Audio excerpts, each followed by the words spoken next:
It's me, Destin. Hey, look at that. Even have volume. We're going to do this. I don't know how high the volume is, sometimes it's really high. It seemed like it was right just fine. But the remote's right there. Okay. Wonderful, wonderful. How's everybody doing? Good. Good. Your summer going fast? Yeah.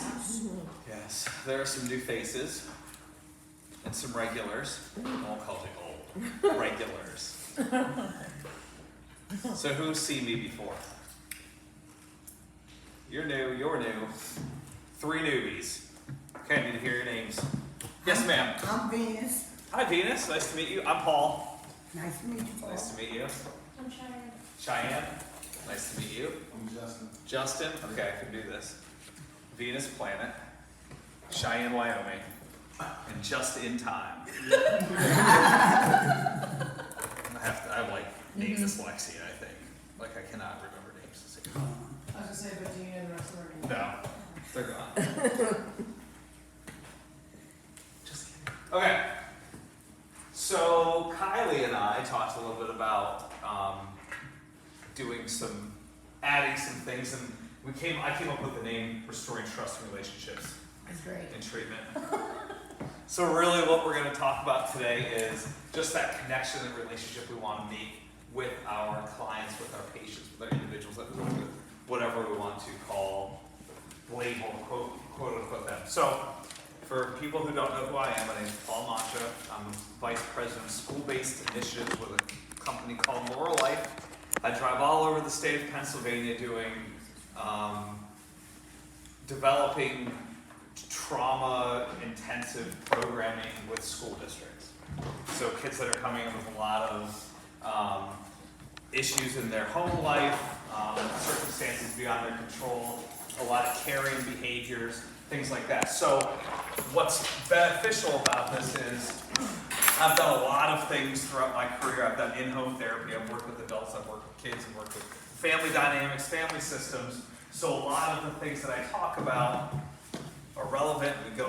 I always slip back into my kid brain and talking about kids because I think that's all that development piece, right? And then we kind of see what happens in the outputs of that development piece. So you'll catch me talking about children because it'll be relevant. I'll make the connection to adults and people that you work with every day.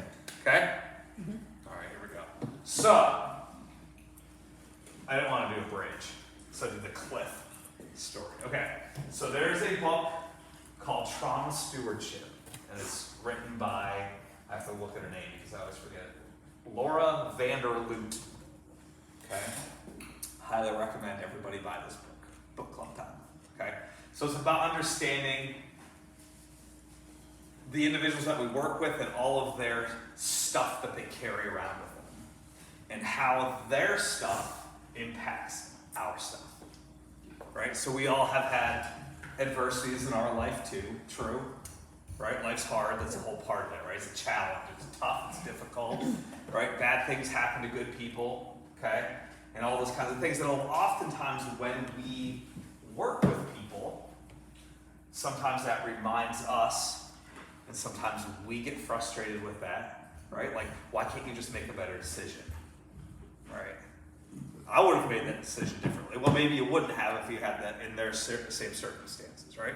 So being frustrated by their behavior causes us to damage that relationship with them, right?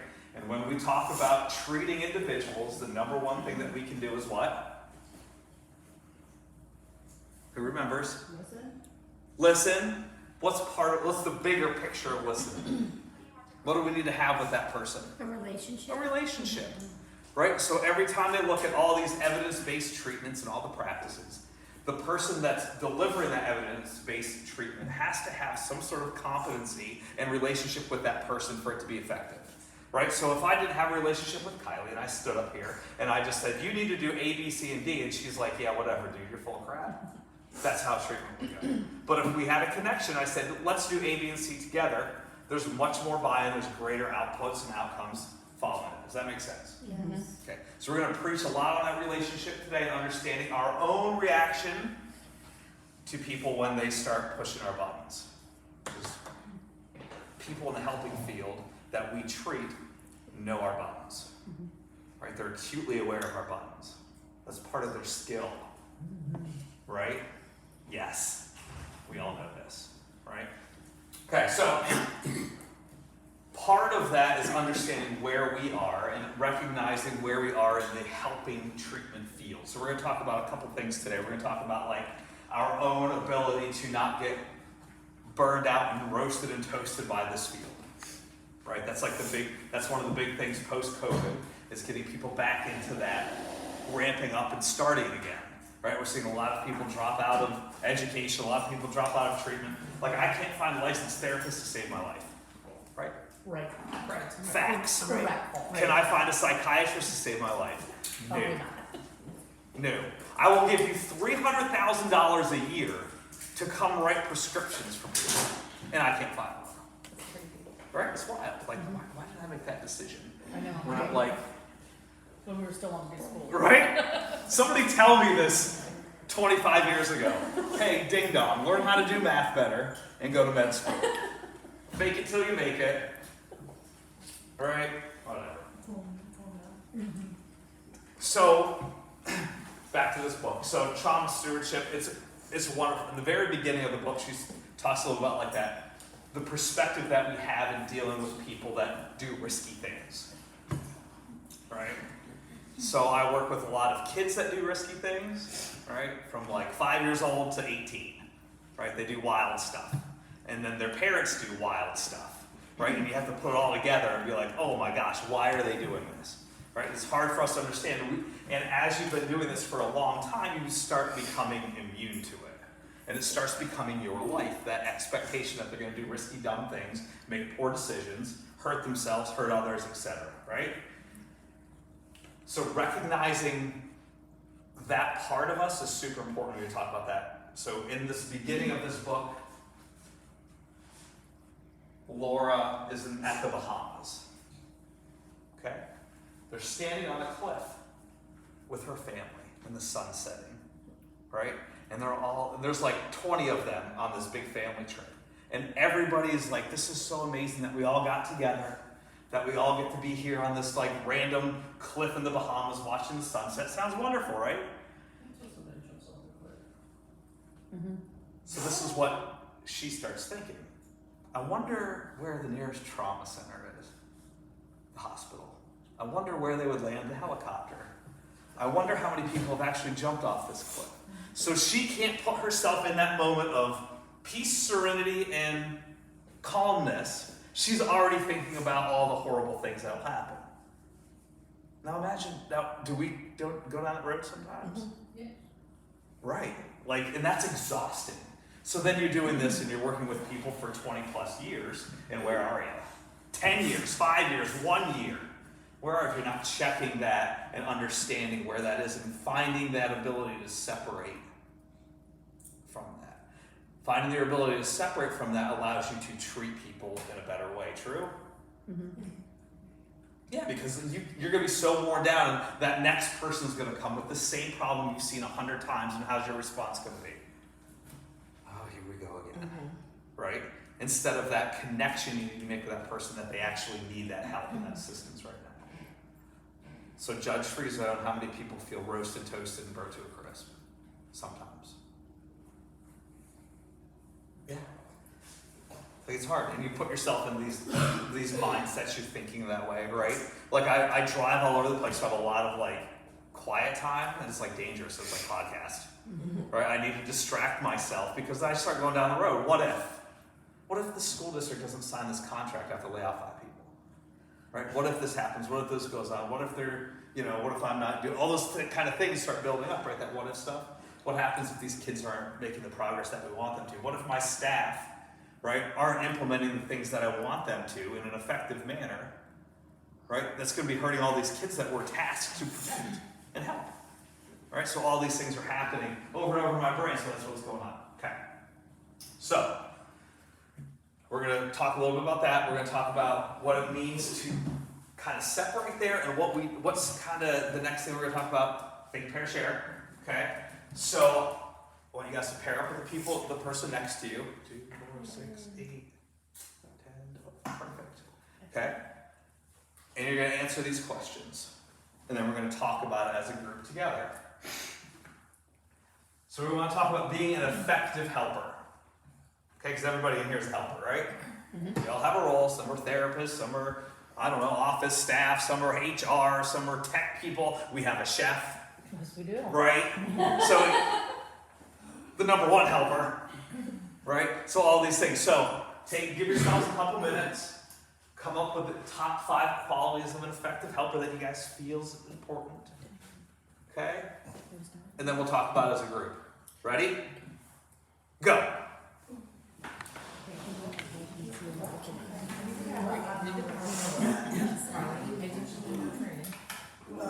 Okay, well, together. Wait, you just took it down. So we're reading I that. think we saw. Yeah, there's a odd number. Yeah. Okay, so 5 qualities of an effective helper.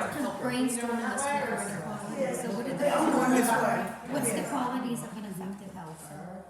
We're good. Willingness to help. They were. Or willingness. Welcome back to Smarter Every Day. Understanding. You heard people say it's just like Yes, Respect. yes. Patience. Definitely. Guys, I'm cheating off of you. I can hear you. Oh, sorry. Don't say Not even that. write yourself down. We don't need to. We don't need to. It's all up here, Kim. We're ready, one more. Yeah. Understanding, respect, patience, communication. Yes. Definitely. That's what I'm going for. Yeah. So now, all these questions that we're asking, they're related to the patients, correct? What? They're related to Luckily, the you got there patients, for the the day. questions that we're asking. I'm not trying. They can be, honestly, to me, they can apply, yeah. They can apply with everything. Okay. Yeah, this is related to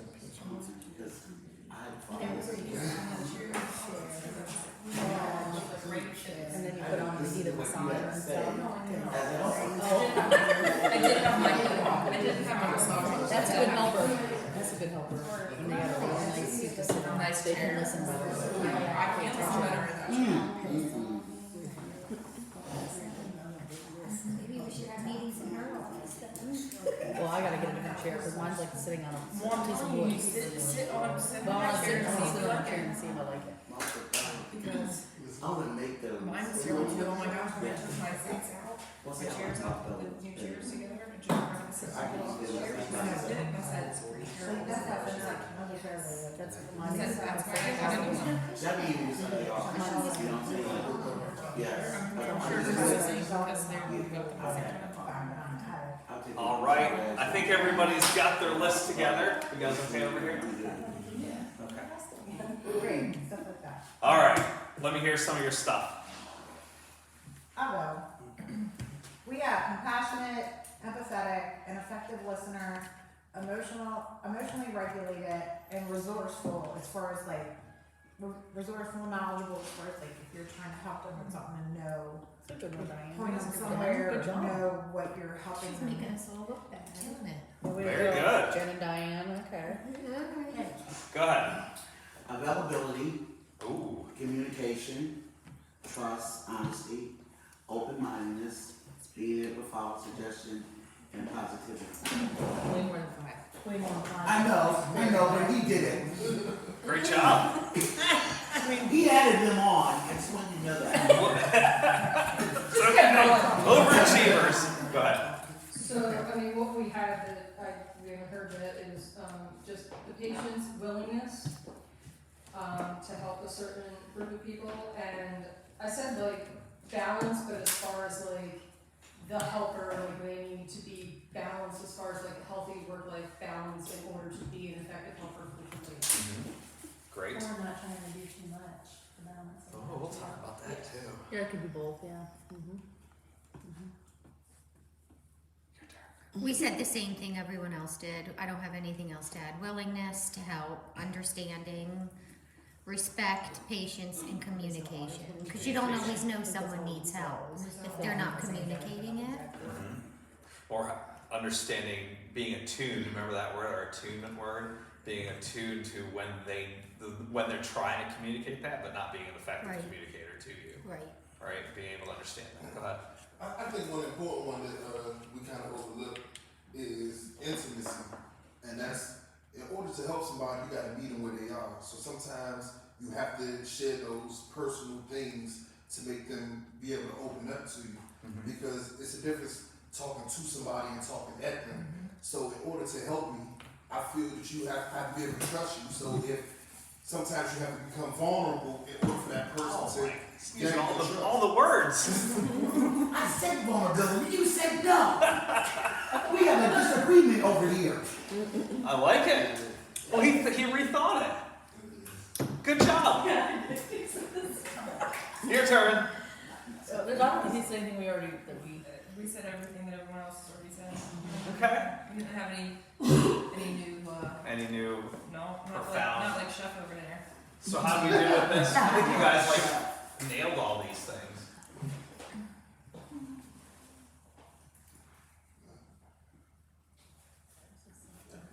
Intentionality. I like the vulnerable piece. So we're gonna watch a video. Is everybody familiar with Brene Brown? Oh, man. Yeah, oh man. So she's big on vulnerability, Yes, she is. right? But we're gonna watch kind of her little video on empathy. Empathy and sympathy. Empathy and sympathy. So you're very familiar with it. That's awesome. One of my favorites. We haven't watched that yet, right? I don't think so. Alright, so the reason empathy is on top there and why it's different from sympathy, and we're gonna pick that apart a little bit. Does anybody else have any comments before I move on? Yes, ma'am. What do you mean by concreteness? Being consistent with your expectations. So the best way I can talk about that is you have a individual that rubs you the wrong way. We'll call that person Susie. And you have Diane, Hang on, who is your favorite. of course. You match with that person, you sympathize with that person, but you have the same rules for both of those people. Okay. Right? So this person might push your buttons, but you give this person more leeway. Oh, you're late, it's fine. This one's late. Where were you? You can't do that. You can't do that, but we all do. Yeah. We all have our favorites. unless it's Diane that you're favoring, Right. right? Yeah. Well, yeah, that's okay. Yeah. So I watch this in school districts all the time. Right? If I'm observing, think about that in your own time, right? I'll watch a teacher let Susie and Jimmy chit chat over here, and as soon as the bad kid moves in his chair, what are you doing? Right? It's like, whoa, yeah, see? My son had that. And Yeah. So, and my mom called out the teacher on that, Yeah. because my niece wouldn't. Happens all the time. Okay? Alright. So let's do this.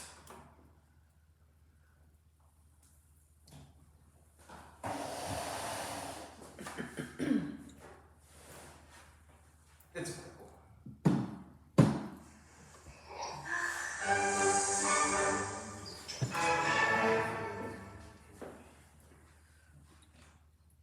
So what is empathy, and why is it very different than sympathy? Empathy fuels connection. Sympathy drives disconnection. Empathy, it's very interesting. Teresa Wiseman is a nursing scholar who studied professions, very diverse professions where empathy is relevant, and came up with 4 qualities of empathy.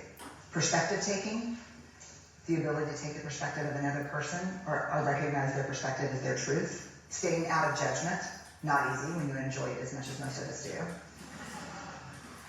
Recognizing emotion in other people and then communicating that. Empathy is feeling with people.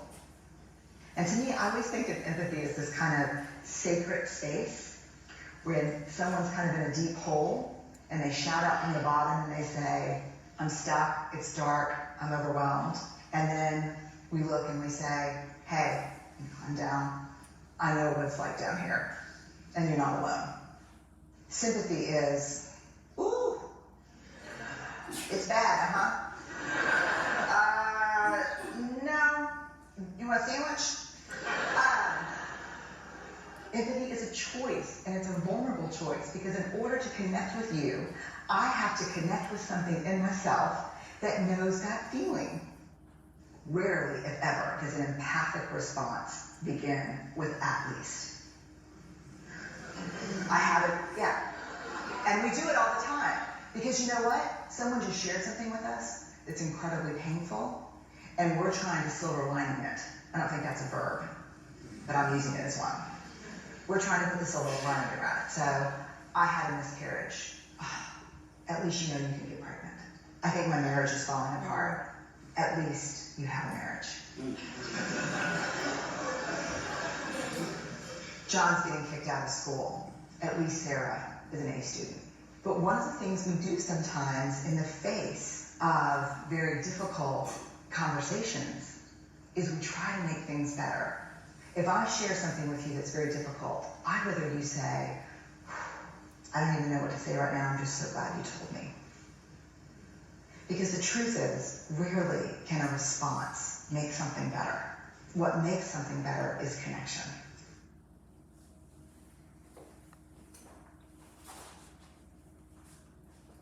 Okay. What did we learn? The therapist who process everything. Don't say "at least" anymore. Don't Gosh, try to spin I a always thought I was In being all of my positive. trainings over the years that I've shown that video, I have removed the "at least" phrase from my vocabulary because it's like ingrained into my brain now, right? I do that because I feel like I gotta try and find the positive side for somebody. Try to Like, reframe it. Think about this. At least you have this going for you and this. But I didn't think about it like that. So, right, so like what the "at least" does is just blow it over. It dismisses it. Yeah, so it's almost like, oh, I had it in my brain and now it's gone. It's like when you say "but." I really like your sweater, but it's too hot for a sweater. And all you hear is The but. after the but. That's exactly right. So it's like, well, at least, and then it's gone, right? If you're sharing something so intimate with somebody that's painful and hard, and you guys deal with this every day, all day, true? People are sharing with you difficult things. And we all have that opportunity to take that moment and just kind of be there with that person. And that's hard to do. That's a skill. That's a learned skill. Empathy is a very, remember we talked about executive functioning in our brain, is that top part of our brain? That's a learned thing. We're not born with executive function. We're not born with empathy. Kids stink at empathy. Oh, yes. Right? They don't care if some kid breaks their leg. They're like, well, at least it's not my leg, and they go down the slide. Right? But like an adult's like, oh my gosh, this is horrible. Right? Because that empathic response is learned. They know the outcome of that. Right? Now that kid's going to lose the summer, going to have the cast on the leg, they're going to be hobbling around for 6 weeks, et cetera, et cetera, et cetera. It goes on. And it must hurt. Oh my God. I hope it's not super bad. Blah, blah, blah, blah, blah, blah, blah. Right? And it just goes that empathic response. You put yourself there. Oh, I remember when I broke my leg. Right? Oh, at least you didn't break your back. This is not helpful in that moment. Right? What else did you guys hear?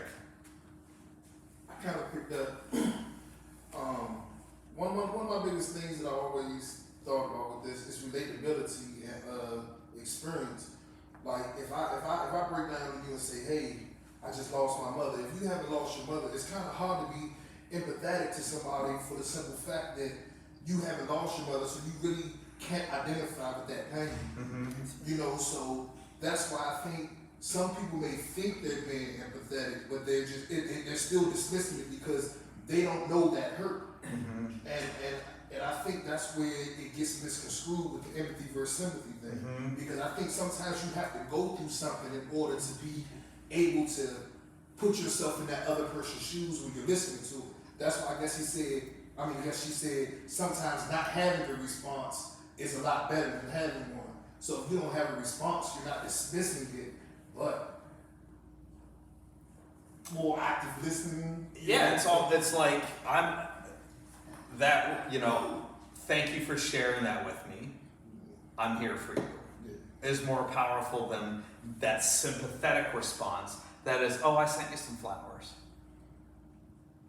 Well, and, I find even if somebody has, if a client is talking to me about something that I have had happen in my life and I can relate to it, that they don't just by telling me their experience doesn't mean that they want me to open up and tell them about mine. Sometimes they just want to be heard, but you have that ability to be empathetic because you have been in that situation, but like, they don't necessarily need to know that or need to know the details of it in order for you to just be there with them. Right, so like the boundary area when it comes to the empathic response is important for us to keep in mind all the time too, because we could have gone through some very similar things. But if we're relating, so if you start then talking about yourself and your own thing, you're almost going back to that sympathetic response. At least, let me tell you about my struggles. And not only that, but You see what I mean? just because we've had the same thing happen in our life doesn't mean that it affected us the same way, That's right. or that it's had the same outcome in our future, or so we really don't know. Right, when we remember way back when we first started. No, go ahead. Can you hang on to it? I can hang. When we first started, we talked about that resiliency piece with people, right? And we know that folks have gone through terrible things in their life, and some people have rebounded from those terrible things. Some people have gone through those same terrible things and can't rebound, right? But so it's all in that ability to get through. And everybody experiences life differently, right? So like the families that are divorced, maybe that has a super big impact on the kid, right? Or maybe the kid's like, well, that was awesome because my dad's a jerk, right? Yeah. Who knows? So I always look at things from the recovery and the disease of addiction aspect all the time. And when a client tells me that, you know, Ms. Chantel, I'm seeing a guy and, you know, I probably shouldn't be seeing him, you know, and my experience is to let them know, you know, this is how I feel I'm obligated to let them know that when you dating somebody early in recovery, you will lose focus on why you're here and what you need to do for yourself. Now, do I add my experience into it?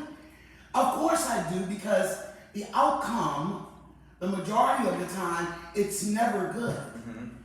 You know what I'm saying? Because, you know, early in recovery, the first thing as women, what we tend to do is look for that validation from a man. And when we get that, right, we tend to say, okay, we're all right. We're going to be just fine. Because he's seeing something in me, and he likes me, and I must be okay. You know what I'm saying? And reality of that is that that's not true. The majority of the women that come in here are beaten and bruised from either relationships or the disease of addiction.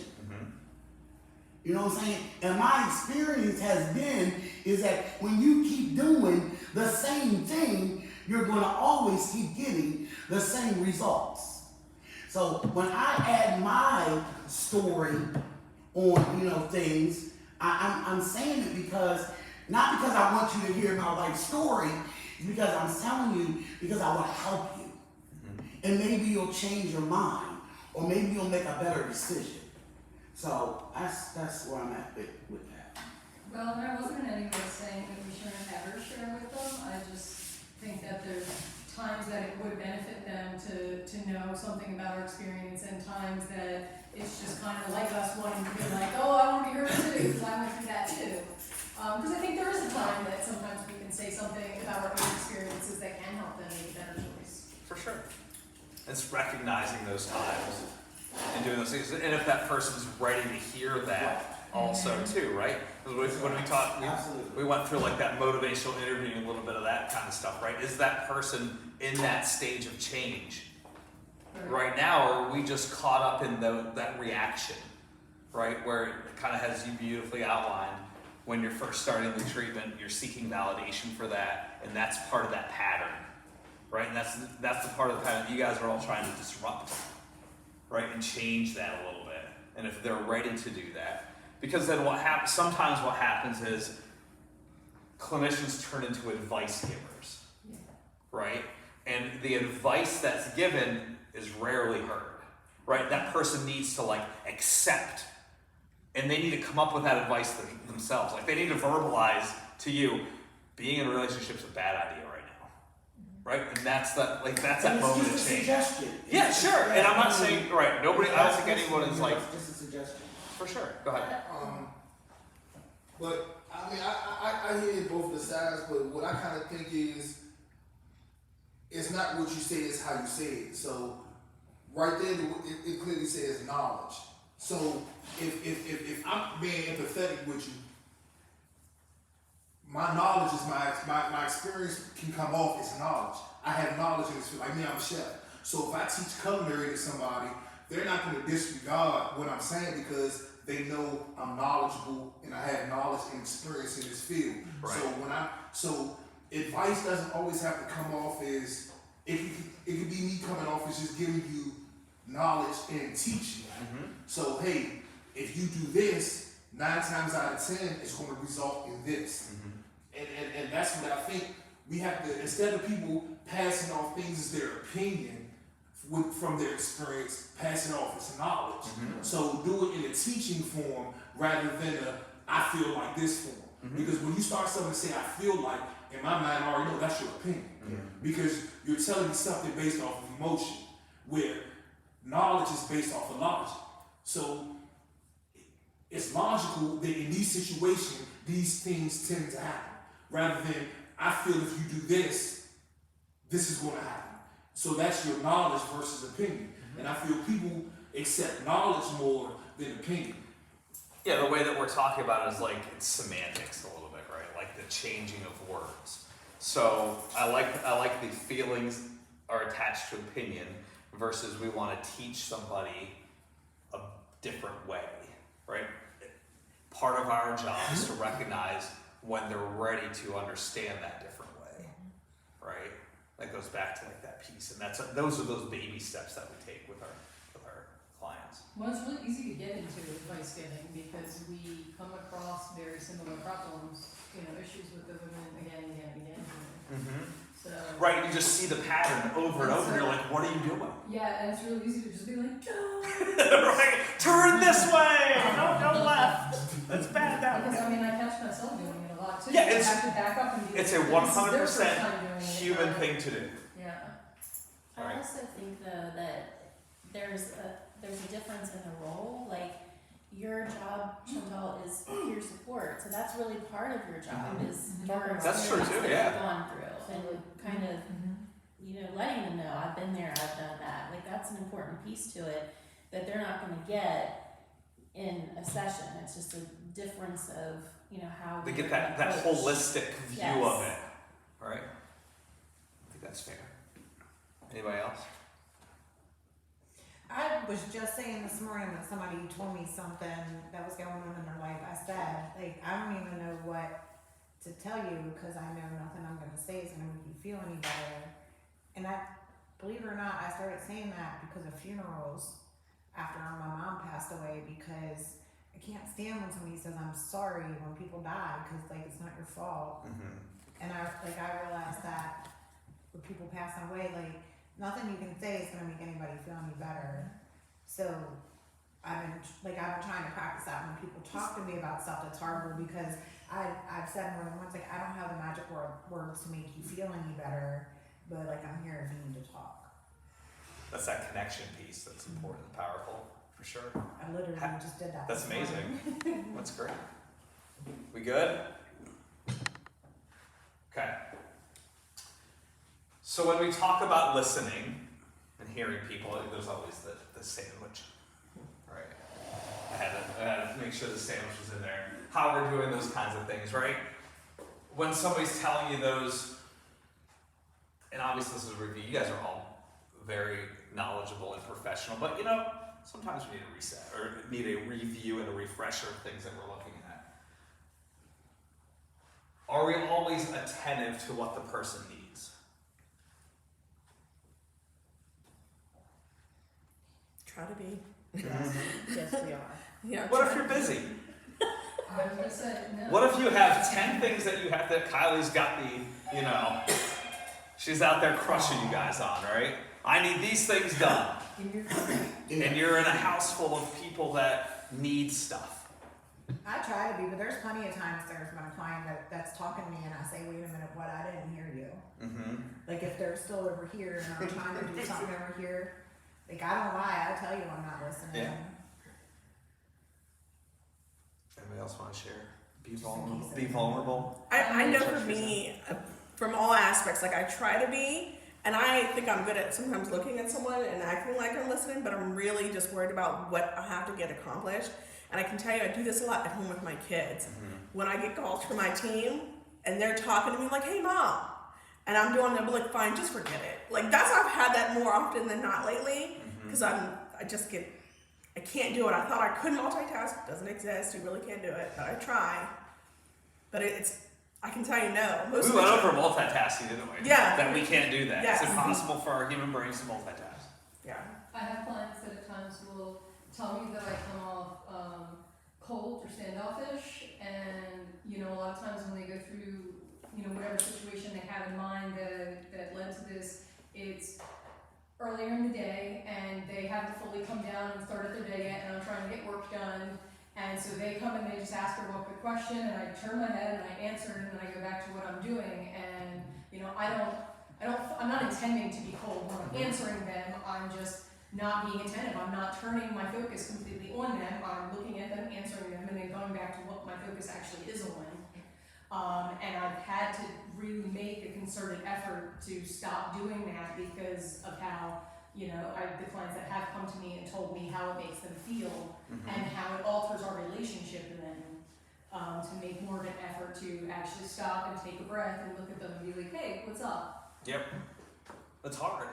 And especially if they're not your favorite person. Right. Right? You're like, okay, whatever. That happens sometimes. Yes, it does. It's okay. It's a human thing. That's why we talk about it, right? And being intentional with that attentiveness, right?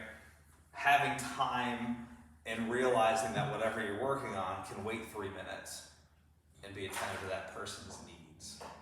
And I think sometimes in my role is being like a boss, people come in and they'll talk about something, and I always think I have to have the answer. So I'm already thinking about like, what do I need to tell them then? Like, I have to just know. Instead of being really listening to what they're doing or clarify. Like I catch myself sometimes doing that, and I do have to actively like think about that. Like, okay, what are they trying to tell me? Yeah, we can like, are they really just complaining, or is it actually valid? Is this a vent session or a problem-solving session? Yeah, so it's always, I have to actually really think about like listening. That's hard. It is, then it's very hard. And it seems like a lot. So. We're trained, like you've been doing this for a long time, so you're trained to be solution focused, right? Okay, this person has a problem, I need to get that solution right now, and then go on to the next one. Yeah. Right, but sometimes that doesn't need to happen. That attentiveness is just them. They want to share that with you, and just have that connection with you again. Yeah. Now I want to chime in on it's the body language thing for me, man, because a lot of people are unconscious and unaware of their body language because you're yourself, so you don't see yourself as when I don't see how I look when somebody's talking to me, and like a lot of people told me I come off as nonchalant, but me listening, I don't have to. I'm listening to you. You know, yeah, but see, and I guess that's where the attentiveness comes in because I know I'm listening to you and I'm trying to understand what you're saying, but I may not be making eye contact with you, or I may be sitting like this. And see, sometimes people perceive your body language as, oh, you just don't care. Right. It's not that, because I'm unconscious and unaware of my body language. I don't know how my face looks. You know, got an RBC going on, right? But when you're feeling some type of way, your mind looks like, oh, they just don't care anyway. You know, so that's what I always think when you do make the eye contact, you being attentive. I think people take your non-verbals louder than your verbals. Sure. And because you know, body language was the first language we ever learned. You don't have to hear what somebody's saying to know they're arguing. You can just see from their body language. That's right. And I think that body language, to me, it speaks louder than all the rest of the things on that list. And we talked about this way back when, right? We have the upstairs brain, downstairs brain. Our downstairs brain is our primitive brain, quote unquote, right? So that's just going to be our survival instincts. And our survival instincts pick up on body language more than talking, right? So if I'm correcting my kid at home and that kid's having a meltdown and me saying, honey, calm down, does that help ever? No. Hell no. That girlfriend's gonna scream louder, Yeah. right? So what helps? If I go up and give her a hug and she'll stop crying much quicker than me being like, stop yelling, stop doing this, blah, blah, blah. Me like verbally trying to cry. It doesn't help, right? Because that downstairs brain doesn't process audio when you're in an upset range, right? It's responding to everything around you. And we know people that are vulnerable, so have gone through a lot of adversity. Where are they living? Downstairs brain or upstairs brain? Downstairs. So they're acutely aware to those, they call them like micro expressions that we show, right? So every eye roll, every side eye, every this, every stepping away, turning away is magnified in their brain, right? So they're very unconsciously aware of that, right? Like they can't process, oh, that person did this, so I'm responding this way. They're just responding that way. And then if we're in our upstairs brain, we're watching their reaction to us, that's going to trigger us to flip that switch and go down to our downstairs brain, and then we say something dumb to them, right? Or then we turn around and we shut down, right? It's just this human interaction cycle that we go through, and we have to be intentional as helpers, right? To do the best we can with the time we have and get through that. That's it. Right? We're just getting better at it. It's practice. It's a skill, right? And being aware of it, just talking about that, super helpful too. I don't know, but for me, when you have, if I'm talking to you and you have a stupid look on your face, that tells me you ain't listening to me, and I just walk away. I'm just serious. That's what I do. That's just my normal face, okay? A stupid look about. I mean, people just have, like, where am I? People just don't have, like, they're just like the flag affect, right? And it's hard. No, right? Anybody there? There's a hamster running in there. All right. I was just gonna add what Justin was saying. It was funny because I actually was just reading a devotional last week, and it was talking about our nonverbals and how they're perceived, and how that perception is so much more important than what our intention was, and that we often will then get defensive and say, like, why was it this way, or what, instead of focusing on, but that's how the person perceived it, and that's their reality. Right, so how can you be, it's very hard to be empathic to somebody that's called you out on being a turd, right? If you, responded to them in a negative way and they call you out on it, how easy for you to be like, you're totally right. That was unacceptable for me to do that. Like, we don't do that. We're like, no, I didn't mean to do it that way. You're like, I'm a professional. Like, yeah, well, we all screw up. It's okay. I apologize for my face more than once. That is my face. You're gonna see it. I tell clients on intake, like, my face this is my face. I'm sarcastic and sorry, this is my face. It looks like this. But what helps repair that though is that connection you have with them, right? If you're able, that's our secret magic wand, is having that relationship, because we can all mess up and they can mess up with us. We can mess up with them, but if that relationship is strong and we're working at that, right, we can get through some of these barriers that impede that treatment and that success over the long. Well, and I think if you can humble yourself and be vulnerable enough to say, you're right, because when I have had clients come to me and share that with me, I said, I do apologize because it wasn't my intention, but I'm glad that you're bringing it to my attention because I'm not going to be aware of it otherwise. And so it does make me more mindful then as people are just running by, and just because they've run up to my door and don't come into my office and they just stand there and doesn't mean that what they're trying to say to me is important to them. And so I can't just assume that it's something little that I can give half my attention to while I'm trying to finish doing what I'm doing. And so I really enjoy when they bring, I'm not enjoying the moment by any means. Nobody wants to hear shit about themselves. Right, it's hard. But in the end, it's nice because it does open the line of communication, and I think being able to say, well, you know what, I screwed up, you're right, I wasn't giving you my full attention than I should have been, makes that relationship just deeper. Awesome. Anybody else? Anything on there? Hey, look, there's body language again.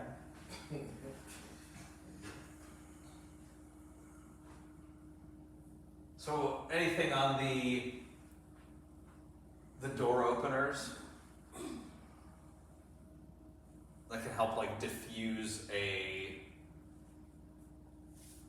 overactive communicator, right? Where they're just going, blah, blah, blah, blah, I don't know what to do.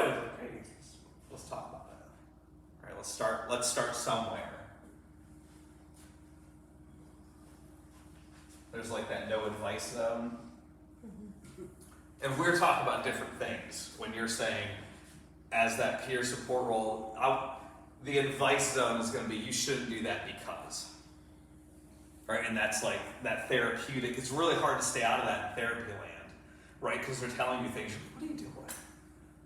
Right? It's really hard to stay out of that no advice zone and over talk. Right? I was just with one of our licensed clinicians the other day. She goes, I just talk too much. I'm like, what a great skill for a therapist. The jibber jabber all the time, right? It's funny though, it's true. Right? You want to listen, you want to find out what else is happening in there and what's going on with it. Okay? We always have to, I'm the trauma nerd. You'll understand that, right? I really like it. This is an old statement, but it's a true statement. You know, changing that paradigm shift to what's wrong with you to what happened to you, right? And how can we help restore what was taken from you because of what happened to you, right? That's a way different thing than why do you keep making these stupid decisions, right? That's just so much more hopeful, right? How can we restore that and those practices that we can do? That's a whole other day of training. Restore those kinds of things. Okay. There wouldn't be a training without my brain. The quick brain refresher, right? We talked about our downstairs brain and our upstairs brain. Our downstairs brain's these three parts right here. Remember my brain stem? What does that do? The basics. The basics, like what? Mine's not thinking. It's okay. Just like eating and sleeping and stuff. Yeah. Not even there. Breathing. Breathing, heart rate, autonomic nervous system is the fancy term, right? Things that we don't think about keeps our bodies alive, right? We don't have to tell our cells to divide in our bodies, right? That's good because that would be impossible to keep up with. Oh, replicate, all right? All those things aren't happening. Okay, as we go up our brain, remember it gets a little more complex and a little more involved, right? So then there's the cerebellum or midbrain. Okay, that's like my fat part of my thumb. We were talking about my brain. This is for the new people too, right? And that's like their reptile part, right? So what the lizards do, they walk around, they look, they eat, they reproduce. All that's happening in our midbrain part. And our limbic system was the inside of my hand, right? And that's our emotional center, right? That's where we have that fancy thing called the amygdala. Remember that? What's our amygdala do? Does anybody remember?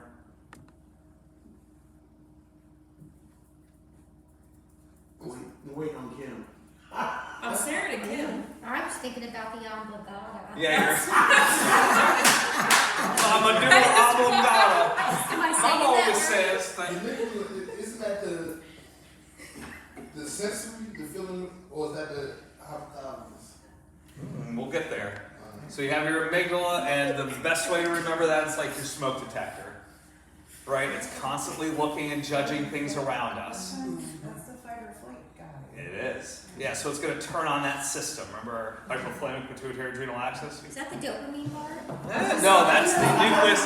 That's the nucleus accumbens. Kim wants to buy the dopamine. Almost, it's in the limbic system though, Right. so it's all there. Okay. Right? You remember the dopamine part, or Christmas, right? Did we talk Right. about? I can't. Yeah. If Christmas was random, how more powerful it would be? Yes. Right? We talked about that. And how our folks need the dopamine reset and their positive reinforcement kind of stuff. And how you can't buy the dopamine. You can't Can't buy buy it. it. Yeah, Sorry. it's But you can't buy the dopamine on the street. We continue to pick up. I mean, maybe you guys will start making some in the basement or something. Don't do that. I don't think it's controlled substance. Cook up some dopamine. But cook up some dopamine. That's right. Okay, so like that limbic system is there, right? And then you have your hippocampus that sits around your amygdala and they talk to each other. Your hippocampus remembers stuff. So it goes, it nudges your amygdala, right? And it's like, hey, remember? Hey, remember this happened? Remember this happened? And then that whole system in your body goes, you have that stress response, right? And it's super important for us to stay alive, right? Because we have to know where danger is and what it's not. But the problem, it turns maladaptive when it just happens all the time, right? That disrupts development, and you see later health outcomes in life, all that good stuff. Remember? Awesome. And then we know the cortex, that's the gray stuff that we see with all the lines and things, and our prefrontal cortex is our big foreheads, right? Our dogs don't have big foreheads. Yeah, it's all our executive function, a higher level thinking that makes us the alpha species on the planet, right? We're able to manipulate all that kind of stuff. But we haven't evolved enough where they all work together, right? So we're still basically an animal, right? So when we get stressed, when this downstairs brain is active, we do dumb things.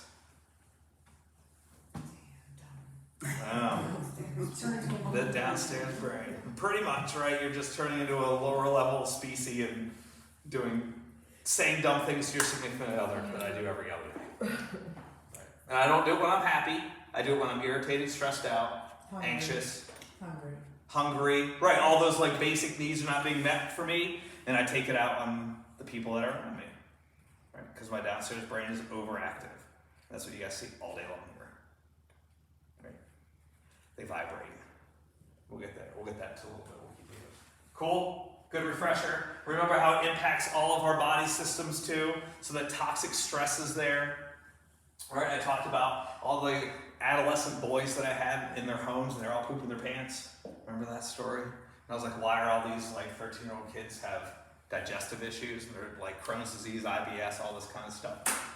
And it's really that toxic stress during their development that has saturated their body, that's impeded their development correctly of their system. So if you're super anxious, you're super stressed out, somebody gives you a cheeseburger, you eat it, your body says, don't need that. Right? And this happens day after day after day after day after day, and it doesn't develop correctly, so it's a chronic disease early in life. Right? And then things compound over those kinds of things. Okay? Other things that we want to talk about is this is kind of where that vibrating person comes from, and I say this in a loving way, right? When we think about us as, quote, healthy adults, that's heavy quotations, right? We find a place where we can get to like homeostasis. Everybody heard of that term before? That means like you're neutral. You're okay. You're chill, you're calm, you're relaxed, you don't have high levels of toxic stress in your body, you're okay right now, right? You can get down to that, we'll call that zero, okay? The people that are vulnerable, the people that we work with are often stuck here. So we'll call it 0 to 60 is like blast off land. They could be stuck at like 55, or they could be stuck at negative 55, right? And that's what this looks like. So the normal range, we do this, right? We have our days where we feel good.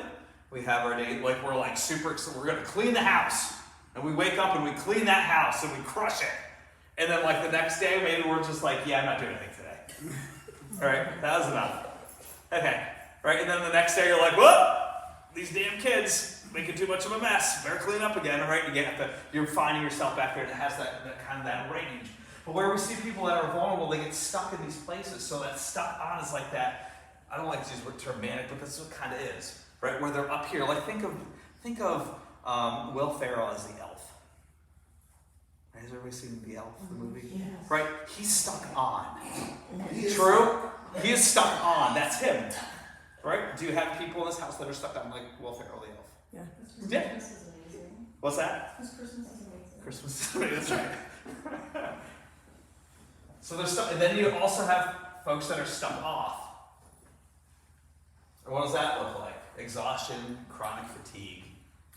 I always picture like the adolescent emo girl. It's like with her hood up and the eye black. And Eeyore stuck off, right? And those kinds of things, and understanding that sometimes it's a flow too. So like following that adversity, that traumatic event, they're much more likely to stay in these areas, either high or super low, rather than finding that homeostasis. It's very hard to get them down to 0, right? We talk about how long it takes us to get ticked up to 60, right? We brush a lot of stuff off our shoulders during the day, don't we? Mm-hmm. But I could walk out of here right now and go set off 20 people in 3 seconds. True? True. It would take me longer in here. Probably. Maybe. Depends what I'd say. I said, depends on the day. Yeah, right, depends on the day. How are y'all feeling? Where are you at? Right, but that's true. That's where the term vibrating comes. They don't ever come down to like, just settle. So we have to recognize that where it's just bang, and it's bang, and it's bang. It's every little thing sends them into that space. Where we go like this, and then we go back. Then we go like this, and we go back. We go like this, and we go back. It's rare that we stay up here. And if we do, we feel it. Yeah. Right? I was there yesterday. And it's important to recognize when you're there. I really was. Yeah. I was there yesterday. I had no tolerance for anything yesterday. Absolutely nothing. So what'd you do? I try to stay in my office as much as possible. So, but I mean, I don't know. I mean, I guess I'm entitled to have a bad day. Yes. You know what I'm saying? But I recognize I was really there yesterday. Mm-hmm. I was just terrible. Those are good times to utilize your support teams here, right? When you're having those bad days, and just come out and be like, today's gonna be rough for me. Now if it's every day, that's a whole other problem. Right, yes. And don't make it every day, right? That right. So but if that's every day, that's like that burnout, that compassion fatigue, that I'm just over this. Right? And if you're able to rebound and come back and do those kinds of things, that's important. We're all gonna have crummy days. That's right. It's like, why can't I just want to get a government job and hide in an office? Leave me alone. Don't talk to me anymore. Right? There's days that goes through my brain. What about those people, I mean, I met a lot of people by being in recovery, and some people have been through so much trauma, it's just like they just stay in the fight mode, and it's like, peace to them. They'll just create a problem because they're so used to always being into some shit, excuse my French, and it's just like trying to get people out of that mindset when nothing is going wrong. I call it like self-infliction. They just do stuff because it's like they're just so used to everything in their life going wrong. When something's going right, it doesn't feel, they can't get to that homeostasis. Right. Because they're just so used to every time things going good, something happens, or somebody dies, or somebody leaves you. This is like sabotage. They just wake up every day waiting for something to go wrong. And those are the people that I always tend to feel for, because it's like they're so used to bad days, they don't even know how to even enjoy a good day, because good seems so far and so few in between for them. That's the definition of being traumatized, right? They're actively in it.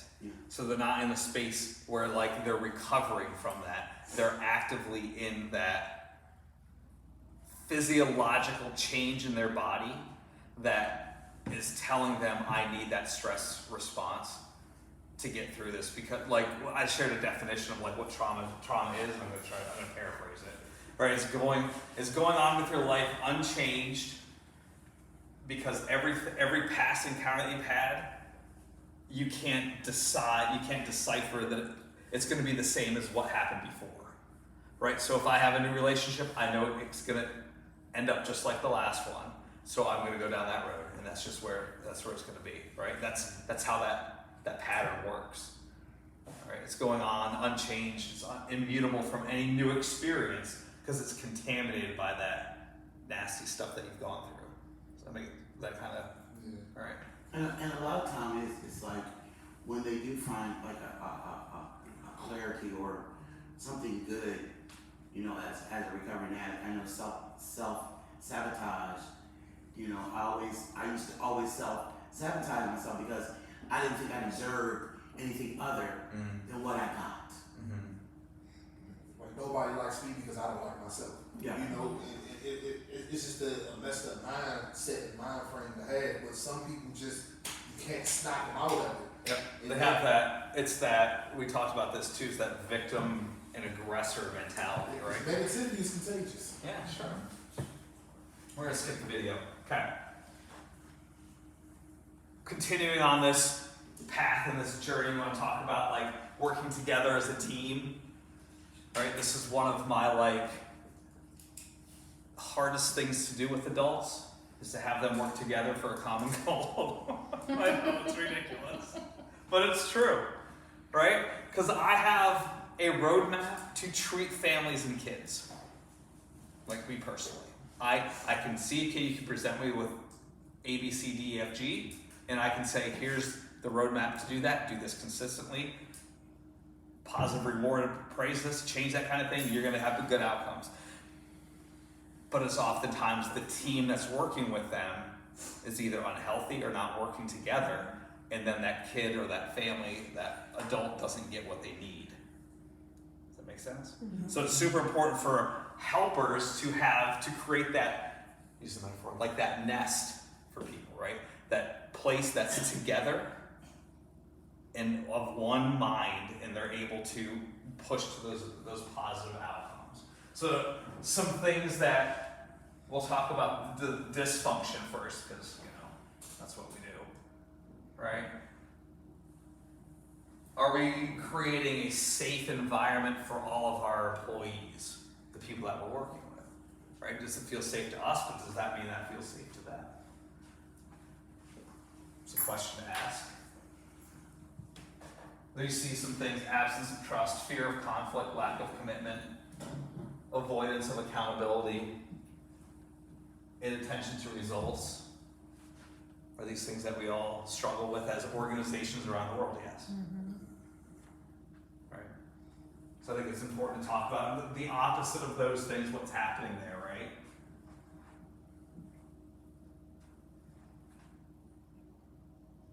I like this artificial harmony. Right? Oh, I'll just buy him some pizza.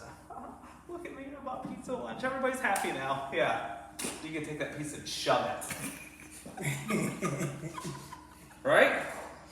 I mean, if you're really irritated with that, that's not helping.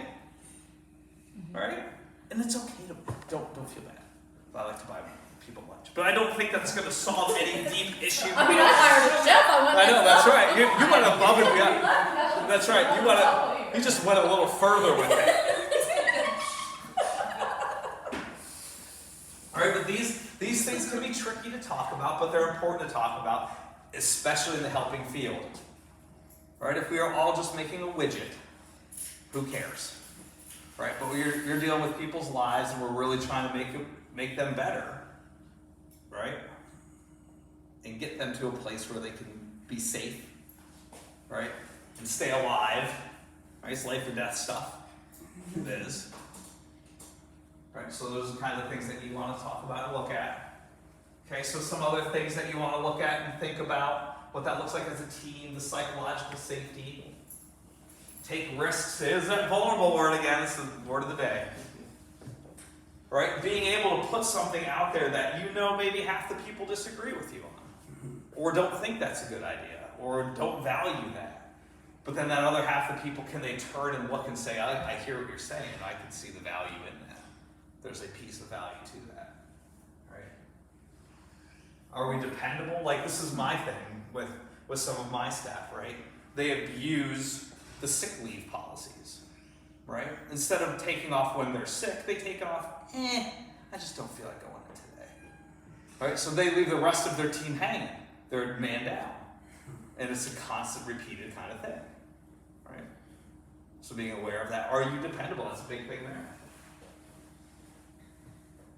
Having that structure and clarity, meaning and purpose in your work.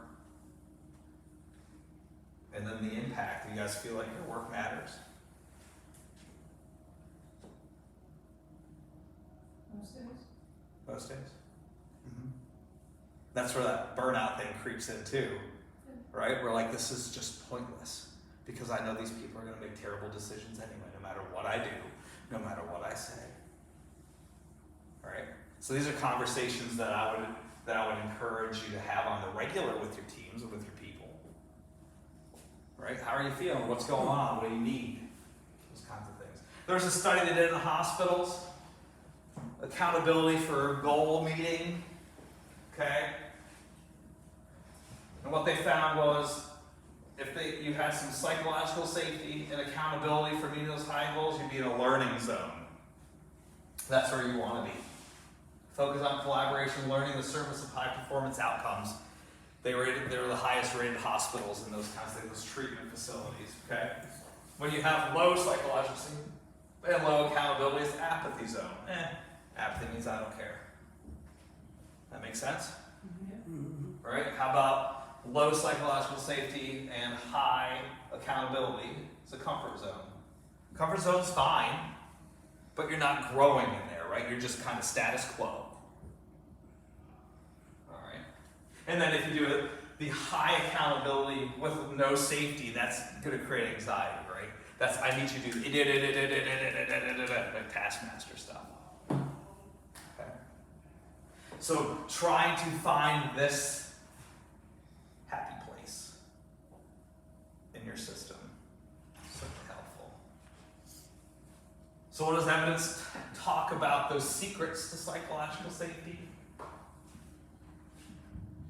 We lead by example. And that doesn't mean that you need to be the manager or the boss or the CEO or the vice president or whatever. In your role, do you lead by example? Do you find value in your work? Right? There's the encourage active listening again. It's weird how it all works together, right? How we interact with our clients is how we need to interact with each other. It's a model within a model. Because it's all just human connection. Are you with me? Mm-hmm. Okay. 100%. I haven't heard much from you today. Taking it all. Okay, good. Okay, create a safe environment, whatever that means to you. You guys have very open mindsets because you deal with a lot of stuff. All right, so think about it. Think about where you are with that. Okay. To finish up, this is good timing. I'm cramming in de-escalation stuff at the end. Cool? Mm-hmm.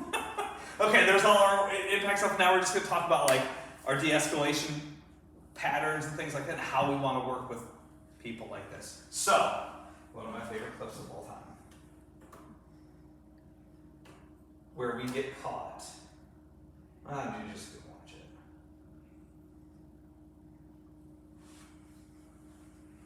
it.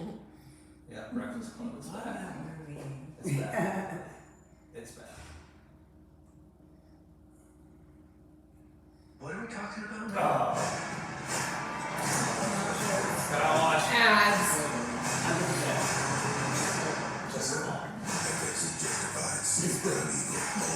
Oh, Sasha was It is good. I don't think it looks like something on the mic. Go, get back in this. I expected a little more from the varsity letter. Shaming. You're not fooling anybody, Edgar. The next screw that falls out is going to be you. What was that? Eat my shorts. I would love for a kid to You say just that. want yourself another Saturday.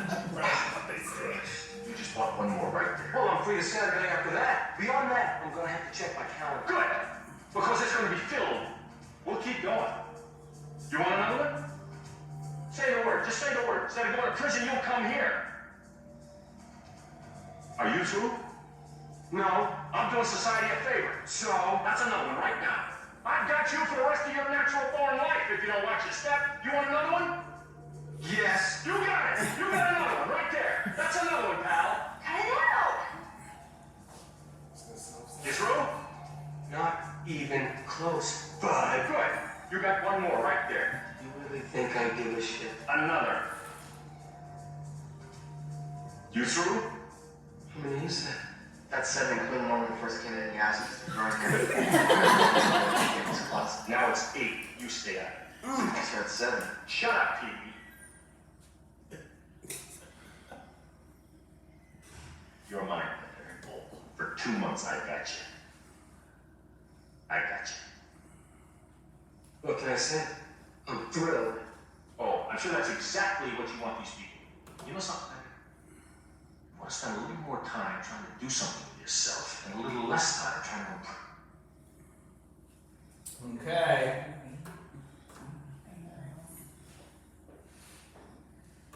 Why do I show that? That's a lot of our clients in a nutshell. They'll take the rep. The opposite, yes. Yeah, they sure will, you stand up, right? They will take the disciplinary action every day. I'm not doing it. Yep.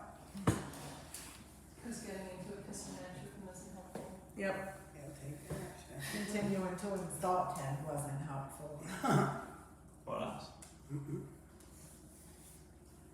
Trying to figure out what's really going on instead of. You know, Bender's got some problems. Yeah. He got issues. Bender needs a buddy. Yeah. That's what I see in Bender. He has a dad that's really mean to him though, Yes. and that guy just did the same thing his dad Yeah. does. So that's not helping that kid at all. It's kind of like what we just talked about. That he's so used to already being in trouble, so you try to punish me with something that I'm already used to, it has no effect. He's desensitized to it. And honestly, it's probably a better. Yes, it's probably a better punishment than he is at home. At home, exactly. Detention probably is a breeze. Yeah, it could be. But think about it from like that school administrator's point of view, or our point of view as like custodians of people, right? You guys are on watch here and you have rules that they need to follow. And put yourself in, I forget, the bull, he calls himself the bull. You get the horns. Yeah, you mess with the Right. bull. You mess with the bull, you get the horns. That's right. Got you. Plus, weren't they all in trouble at that point? In that part of the movie, weren't they all in trouble? I think. Yeah, that's what I'm They had saying. all got in trouble. Oh, yeah. But I'm Right. saying, I think they had all got in trouble, but he was only. Well, that's what you caught. Screw out the door. Yeah. Right. That screw's gonna be you. Well, what does that even mean? Okay. Right, but you caught. Early on, he did the sly shame remark where he said, I expect more of a varsity letterman. Mm-hmm. Right? That's just. I hear, teachers say it to kids all the time. I never shamed a kid, he just did. Right? I expect more from a 10th grader. You're acting like a 5th grader. Right? Takes that out from under him and just and like you said, it reinforces, that's what I'm looking for, their behavior. Right? So Bender is just going, yeah, huh? And the administrator's going, nah, or the other way around. Yeah, nah, yeah, nah. That's that escalation piece, that escalation ladder, right? Where we're gonna go. So we have these rules for our people, right? And they're gonna choose. Do people go down this road with you? Mm-hmm. Yes. Do it again. I'll take another one. I don't care. Mm-hmm. What are they really telling you? That there's something going on, Mm-hmm. and that, I don't know, I feel like when we get to that point with them, that we're more worried about being right than what we feel is right. Or trying to control, like we're just trying to be controlling. And figure out what's going on. upper hand. Yeah. Yeah. Something definitely going on. If you look at it from a de-escalation standpoint, that's kind of, it could be taken as diminishing your authority. So to me, the proper response would have been he should have removed him from in front of the other kids and then said his piece. Because by him going back and forth, it's other people. The audience. Yeah, they're observing. It's like he's trying to keep. He's asserting his authority, but it's really being diminished because he's just going back and forth. And so now you're now he stooped to his level when he was supposed to remove him from the situation. So his authority can still be. Right, so they both have like dueling things. Bender, right, is the hard ass, off the wall, bad kid that needs to keep up, save face. So there's nothing you can do that will affect me, right? Because I'm badder than you. And the administrator is the same way.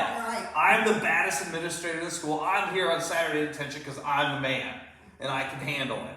And I'll prove to you, no matter what, that I can handle this and do that.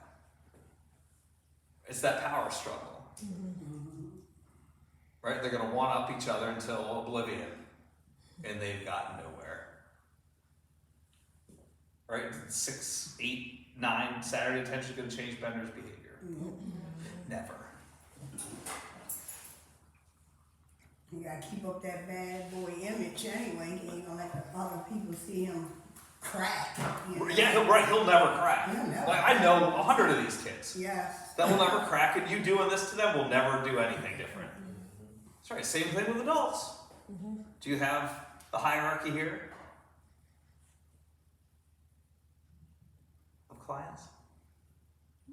That's a question. I have no idea. They're all adults, so they are all adults, but do some take on more like a mother role, or like a Bender role, A shit starter role. a bully role, whatever. Yeah. What'd you say? Shit starter Shit role? starter I role. love that one. That's the best one. I How love that. about drama role? Oh, Lord. Don't say drama. Gotta put a whole lot of explanation points behind the drama. And we're recognizing that, and we know that we have to have rules in place to keep everyone safe. Yes. Right? But it's also important that we don't go down this road. Exactly. Right? Where you go up, yaha nah, and it's kablooey. Right? That's not helping that relationship, and that's our key to get back to that. So we want to recognize the escalation wave here. So sometimes we're in this calm space, that's nice. And then something happens. And we start to get that response. And we're going to get agitated. And then it's going to accelerate. And then we're going to hit our peak. Whatever that looks like. And then we're going to eventually come down. Eventually. It could take 5 minutes. It could take 5 hours. Right? I've sat in a room with kids for hours waiting for them to get down to here. And just sitting there quietly. Like, oh my God, I'm exhausted now. But we're going to make it. We get down here. They get that post-crisis depletion. Right? All of that, all those hormones and all that stress that was in them is exiting. Right? They're going to be tired. They're going to have that recovery piece. This usually includes a nap or crying. See it? So where do we get into trouble as caregivers? I think that agitation is where we probably start getting into trouble when we notice it and we just keep gunning for it. What do you mean keep gunning for it? Like we'll say things or we'll do things to make that agitation go into an escalation. You push. Yeah, we'll push it. You push it to go here. Yeah. And sometimes we have to recognize that that's not intentional on our part sometimes too, is because we're here. We were here, and this agitation did this to us. And then we're here. Yeah. And they're just a little bit ahead of us. That's it. Right? On this scale. We're chasing them up it. So what do we need to do here? How do we get better at this part? By setting your boundaries. Okay. Sometimes by walking away. Being more aware of your triggers. Because if you're assertive and you set your boundaries, then you should never even get past your calm point because you're already de-escalating once you identify what's going on. So, you can say your trigger stage, but if I'm assertive and I already have my boundaries set with you, I'm not even going to take it to that point because the first thing I'm going to say is I'm not going to go back and forth with you or we're not going to do this. You know my expectation. That's right. It all builds on each other, right? If you're set with your clear, concise expectations, and it's not, I favor this person over this person. You don't have to defend yourself. You don't have to defend your expectations. You just state that. This is my expectation now. right? You can remain that calm thing. Where I always visualize, like for my staff, I call it escalation ladder, right? We're just gonna keep climbing it. Like my thing is like you hold the ladder and you just watch them go up. And then when they're gonna come back down, you hold the ladder and they come back down and then you say, hey, welcome back. Nice to see you again. Right? Because this becomes part of who they are. Right? When we talk about that impact of traumatic stress and that toxic stress and how their body's responding to their environment, this is it. Right? This is the cycle that they go through. They get up and they crash. They get up and they get crashed. They get up and it can happen like 100 times a day. Because of how that's going. But it's important for us to recognize this. What I like to teach is this part right here, is learning that with your clients. Mm-hmm. Right? So picking up on that attunement of them, right? Those nonverbals. How are they sitting in the chair? Are they making eye contact with you? Sometimes they go from 0 to trigger out of nowhere. Like I told somebody they couldn't wear a shirt because it was talking about beer, and it went like zap out of nowhere, all because I stated, like, come on, bro, you can't wear a beer shirt. Blah, blah, blah. And I was like, I mean, I didn't yell. I just told him to kindly speak to Aaron because that was the rules. Because I wasn't. But it's also a client that every time there's a rule, like, I need you to do something. Well, why? Well, come on. And you know what the rule is, and it's a constant, like, trigger, boom. Like, so there is no. As we talk about you're this, at the top. remember when we talked about their 0 to 6? Yeah, I don't get it. Where do they leave? Where do they live? She wakes up here. Yes.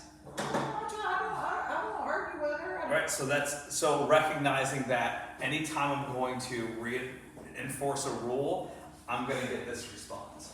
Mm-hmm. But you don't have to go there with them either. And I didn't. Mm-hmm. So so then you're part of what you can continue to talk about and work through. Oh, don't get me wrong, I was agitated, but I didn't argue with it. Is stay here. Right? Because if you're in that place, so recognizing that pattern of behavior is really that big piece to it. Remember how we talked about it doesn't matter who you are, they just respond to their environment. Right? I always make fun of Jesus now. Right? It could be Jesus walking in the room, take off the beer shirt. And how's that person gonna respond to Jesus? The same way they responded to you. Sure. So it doesn't matter, right? Because this is all just a response to what's happening inside them. It's physiological. It's not conscious. They don't think I promise you, this person didn't put on the beer shirt and was like, I'm gonna get hurt today. Oh no. Right? So like. But I think some of my staff may think that though. That's right. So we have to consider that that they don't have. When people respond to their environment, there's not like a manifestation of it before, right? They don't premeditate their response, right? They don't say, if I put on this beer shirt, then I'm not supposed to wear it. And I'm going to go down to that room, and I'm going to see whoever, and they're going to tell me to take it off, and I'm going to say this. But there were no like nonverbals or anything prior to like. Well, you just said she wakes up here. Yes and no. I mean, that's kind of just her attitude. But we don't know what happened from the room to you either. When you tell her to take off the shirt, So can I ask the question? Yes. So with that kind of situation, and you already know that person is here, right? Mm-hmm. And not that you're looking for them to break the rule, but if they break a rule and you know you have to say something to them about it, for me, it makes me like, I don't want to say shit because I already know what I'm going to get. Mm-hmm. So what do I do in that situation? That's the hard helping work. Sorry. But I was just going to say the same thing, is that I think what happens is that when we keep coming against clients like this, where we know trying to say anything to them, we're going to, then we become very apathetic to it, Yep. to where we're just like, whatever. Right, because that's gonna agitate us, it ruins our day, it's hard work, it's all those kinds of things. Which then lowers morale around, because Right. we're not working as a team. Yep. So this is a very common thing, right? Where people find that path of least resistance sometimes, right? How can we just get through the day without having to blow up? Right? I hear that all the time when I work with people working with little kids. I just can't do this anymore with them. Okay, we need a different plan then, right? So if you know that you have these people that respond to those rules, what other ways can you get those expectations met? Because you're finding things that you're doing now are not working. I just communicate with their counselor. I'll just sit on an email and say, Right, you guys have like here you go, you have a support system here, right? And we have to be okay with playing the long game too, right? It's like sometimes it's counterintuitive. You want your expectations to be concrete and clear, but then we know that there's people that aren't ready for that yet. So how can we get them nudged, and then nudged a little further, and then when they look at that beer shirt, the next time they go, "Can't wear that," and you will never even know that even crossed their brain. Well, and in that situation, she ended up getting a Post-it note and just putting it over the word did. bear because, and I'm sure in her mind then, like, she still had a win because she was wearing the shirt, but it wasn't breaking I the love it. rules. But you know what? Like, we just went with it for the day. Mm-hmm. And that was fine. Like, we stopped, we didn't tell her she had to change after that, like, because it wasn't saying what it was saying. Mm-hmm. In fact, I was teasing her a little bit and told her she should put juice there instead. Mhm. She should put juice. And then she's a client that I try your way of doing things and make a big deal out of ridiculous stuff. Like, Wow, oh, you doing got out of things. bed and came to check in. Big good job. Yay, you got out of bed. Like I even do stuff like that with clients that need ridiculous amount of enforcement for doing small things. Like I do that for people like that because getting out of bed for them is a major accomplishment. So Everybody's on their own journey. right, so I do that and then I get yelled at. Yes, because and you I will continue to point get out- that. Yeah. That's So part of it. I do notice though that if the staff that really have good relationships, healthy relationships, don't have as many of those outbursts. They could tell those challenging clients something, and most of the time they'll be like, okay. Yeah, well, because, the times we put in to create those relationships. And I know also, like, when I have a client that I have a good relationship with, but they're struggling with another staff member, I try to sit with them and maybe try to have them see another perspective of maybe where that, employee was coming from, as opposed to, I have a target on my back and they're just aiming at me every day. I mean, we have good conversations. Sure. Any other time. Her and I. I'm not saying that's not you, but I'm just saying Yeah, I know like, what I you know mean. that Yeah. I have seen that, and You were I've had, able. I'm really glad that you shared that that story, though. I mean, that's being vulnerable. Since we use that word today. And that's a normal thing. And that's a very normal thing. Absolutely right.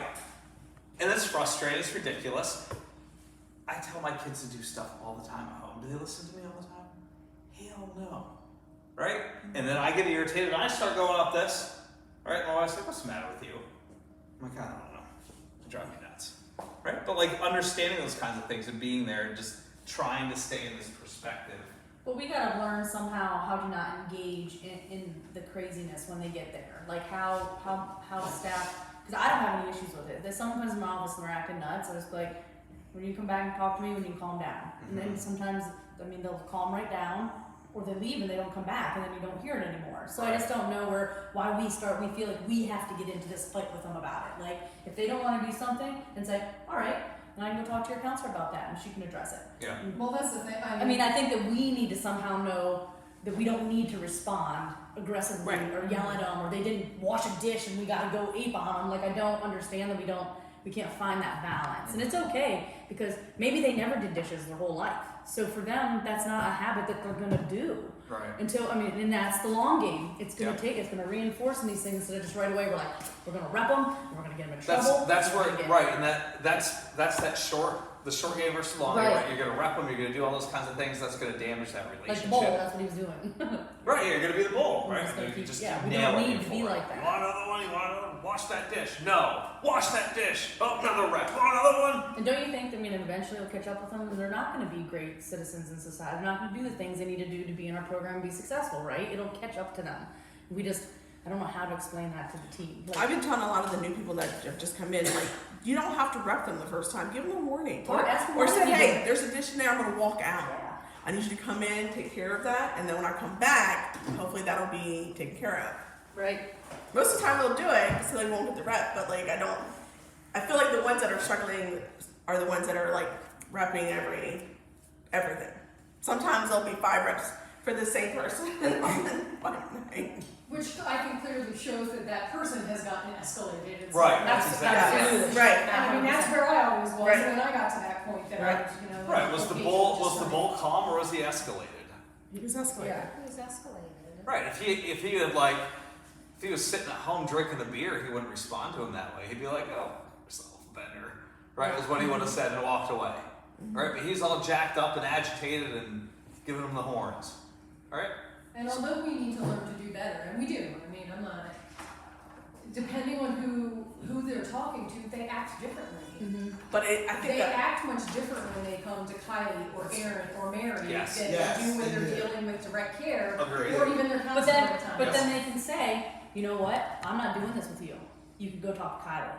You know, that's a great response. Tell him to come talk to me. Absolutely. And I'll sit down and I'll talk to him or Aaron or whoever. But if you can't do it because you know you're going to get escalated, that's when we have to learn, like, okay, I'm not doing this with you. You need to just, you're going to have to go talk to, because whatever you're going to say isn't going to be, if you're getting heightened, whatever you say back isn't going to be heard and it's Right. not going to be, you know what I mean? They're not I going do to that take a that. lot. I send them to your office. They never come. No, they do. Most of the ones they do. Okay. And they're like, "Is Kylie in?" I'm like, when they come in my office, they're like, "This is what's going on." I'm like, "Look, this is not my area. Is Kylie in?" Yes, she is. Go and talk to her. Yeah. You Yeah. know, I mean, because I don't want to. I mean, I don't know what to do with it. Mm-hmm. So it's like it's not my lane. So I'll just get out of it. So yeah. So like. Where are we at? To be continued. I We're over guess. again. Over again. Always. Every time. It's okay. Yeah. We started late, so. Yeah. That's true. We did start 2 minutes late. So when we look at these things that we're doing, right? We talk about the body language again. Respect, support other issues. So, do you guys do any risk assessment tools? I highly recommend looking into some of that. Then you can start learning what might be a carry-in trigger. Right? So maybe this person has violated every rule under the sun forever and ever and ever. Not forever and ever. Right? So maybe Ones that she knows are. we'll just that carry in that she's just used to doing that, right? So maybe our approach then is different with that person from the beginning than would be somebody that doesn't. So I know this person's a high flyer for violating basic, simple petty rules, right? Because that's what that is. It's a rule for a reason, but it's a basic, simple rule, right? Just wear appropriate t-shirt, right? That's different than like don't throw scissors Yeah, at that the was her face. second alcohol shirt that she had worn since she's been here. Right, so it's She already knew. yeah, of course she did. They know. So what ways then, when those things happen, reflecting upon that with your team, what other ways, the next time she comes down, because she will, because it's already happened twice, so there's going to be a third time, promise. So what's going to be your response this time? And This is a perfect I'm sorry, I didn't mean to scenario. interrupt. I'm just thinking that I think a lot of the times that happens with our direct care, it's because it is very inconsistent. That some people will enforce this, Nobody. Yeah. others She will said not. that's her third time wearing it. So, like, if it came on another shift and she had that on, it probably wasn't Yep. enforced, and now Diane looks like she's picking on her. Yeah. Yes, that is. And that's a real thing can that's see happened for as far as I can remember. Yeah. Or if talking to her about why are you wearing that shirt? Maybe she only has a couple shirts that fit her because that's all she's got. We don't know. I mean, did we ask any of those? But maybe she's wearing because she's like, I only have 5 beer shirts. Like, Right. I mean, I don't have anything else. Like, who knows? You know, there's all kinds of things that could be going on there other than being defiant to or whatever. Yeah, but I'm just saying, like, there's a lot of inconsistencies. At least I know on my direct care team, we don't enforce everything. That's not helpful either, right? So like Yeah, that consistent that's fine. message, all those kinds of things are always like what we're shooting for to get there. Yeah. Right? It's difficult to get everybody on the same page, but you want to. Yeah. So like, what other strategies could you use? If she comes in here, I'm coming in my beer shirt. I mean, I could probably ask her counselor to talk to her, maybe that way she won't yell at me. Yeah. Because I maybe mean, at this like- point, she's doing it just to get a rise out of you. Or we can just go to donations and maybe find some shirts and give them to her. You can do the non-verbal. Just pull a shirt out and be like, here's a couple shirts for you guys. right? You don't even have to say a word to her. Shirt. Here's a new shirt. I'm gonna find a pretty kitty sticker. There you go. Or yeah, just get a pretty kitty sticker. Put it on her. Don't say anything. Or you can just read. You know, right? You know, my message has been delivered. Right? Put a post-it on her shirt. Happy day. Happy day. I don't know, maybe it's like doing the one-on-one talk with her, right? Like, come on. We did have a conversation after Yeah. all that happened, because like I said, it's not just that role. Like I asked her for a UA and got yelled at because it was stupid because she had things to do. Why are you asking me for a UA right now? And I had to send Erin out to get her to come in to provide a UA. So it's not just the beer shirt. Exactly. It's a pattern of behavior Yes. that we just need to recognize that she doesn't like to be told things. Yeah. So what do we need to do different? Strategize that. But it would be made easier too, as Ms. Murray said, if all of us stay consistent, you know? If I see her, I need to say something about the shirt because I know she's not supposed to wear it, Miss Diane, but if you got another worker that let it go, well, Miss Venus ain't say nothing, Right. or Diane didn't say nothing, you all, you know, so. That's true. We find a lot of that because a lot of them like to wear the shorts where I can see their toilet rings, and I'm like, well, that's not appropriate for today. Well, I don't have any other shorts, you know, I don't have any other shorts. The next day I bring them in some shorts, you know, because I mean, this is not appropriate. Well, ain't nobody else say nothing about my shorts, but honey, I see your toilet rings, you know. So it's all a process. And I have never heard that in my life. I am going to use that from now until forever. Well, you know, a lot of them have gotten better because I don't see toilet rings and all that. To me, that's an inappropriate dress, and then don't say, well, he disrespected me. I guess so. Look, you know, I was trying to teach her, you know. He's just trying to catch her ass cheek when it falls out. There you go.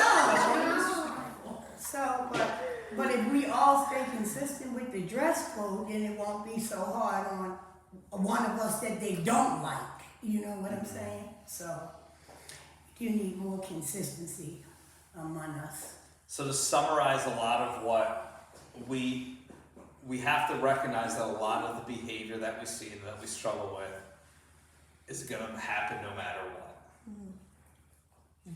Yeah. That's just is what it is. It's how we respond to that is where that change is made. Right? So if we're able to respond in a thoughtful, healthy manner and play that long game, right, we're gonna see more consistency and more results from those things that we want, those expectations that we want to set. True. It always comes down to the helpers. It does. Because this is going to happen one way or the other. That cycle, right? It just is. We got to ride it. Get your surfboard. Ride the wave. Anything else? Thank you. Sure. Nice to see everyone. Yes, thank you, Paul. I always come bringing all the answers, don't I?